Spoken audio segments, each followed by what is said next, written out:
world. Will a strong statement, President Obama supposedly made a strong statement. Nobody heard it. That statement was not acceptable. Didn't get very much play, relatively speaking, but that statement was not acceptable. But I let him know we can't have this. We're not going to have it. And that's the way it's going to be. There's President Trump describing how he talked to Putin behind closed doors and pointing out what he sees as, well, failures, too, in that interview on the part of the Obama administration in confronting election interference. Former House Speaker Newt Gingrich with me now. Sir, good to have you back on our program here. You wrote a piece at FoxNews.com. Here's the headline: The Truth About Trump, Putin, and Obama. It's a good piece. What's the truth? Well, look, I felt compelled to write it. As you know, when the president misspoke the other day in Helsinki, I immediately tweeted out that it was a mistake, the biggest mistake I thought of his presidency up till now, and that he had to correct it immediately. And within 24 hours, he gave a pretty long talk in which he, frankly, got out, I think, pretty well got out of what he had said at Helsinki. Helsinki was just a mistake. He was too enthusiastic. He had spent too many hours with Putin, and he was just sort of rocking and rolling. And you can't do that when you're the president, because the whole world is watching you.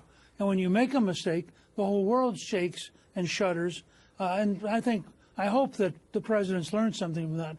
But I wanted to write this particular op-ed at FoxNews.com, which is also my newsletter, to make the following case. It's a really two-part case. Part one is, by any standard, Trump is tougher on Russia than Obama ever dreamed of. He's expelled 60 Russian agents from the country. He has closed 4 Russian offices. He has imposed sanctions on over 100 Russian individuals and companies. He has provided offensive weapons to the Ukrainians, which Obama always refused to do.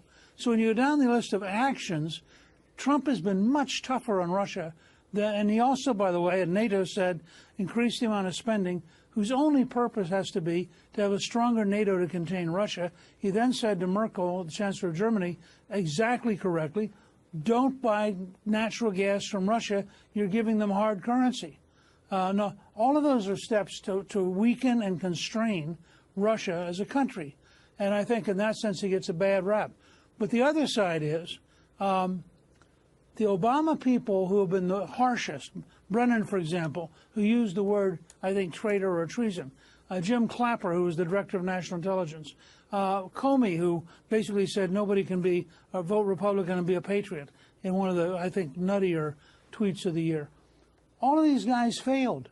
They were the people responsible in 2016, not Donald J. Trump. He was a candidate. They were in charge of our national security. They failed, and they're now hysterical in trying to get us to look at Trump rather than look at them. It was their failure. They didn't do their job. And I think whatever the Russians got away with was because of the weakness of the Obama administration. You also offer a prediction. You think Helsinki will be seen as an aberration, meaning the press conference itself and its appearance. It's had a lasting impact on a lot of, I mean, it's created quite an impression. Sure. So how then is it an aberration from this point forward? Well, this is, look, the implementation phase of President Trump's foreign policy is what we're now getting into. We're getting into it with Korea, with North Korea. We're getting into it with China on trade. We're about to get into it with Russia.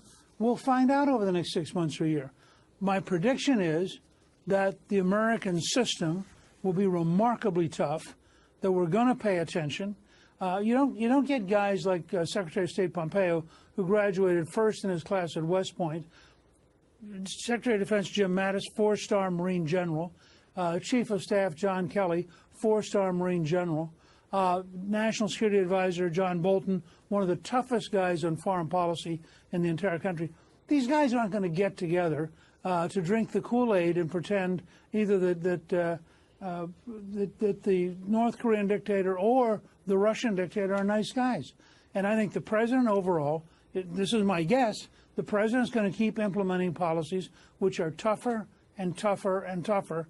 Now, we'll find out. But I think that Trump is a guy who likes to be friendly. He likes to be positive. But he didn't get to be a billionaire by being stupid. He also knows how to make sure whether or not you're delivering on the contract. Mm-hmm. A lot of those people you mentioned were in the front row on Monday as well. Sir, it's great to have your insight. Check out the read online right now. Newt Gingrich, thanks. We'll talk again real soon.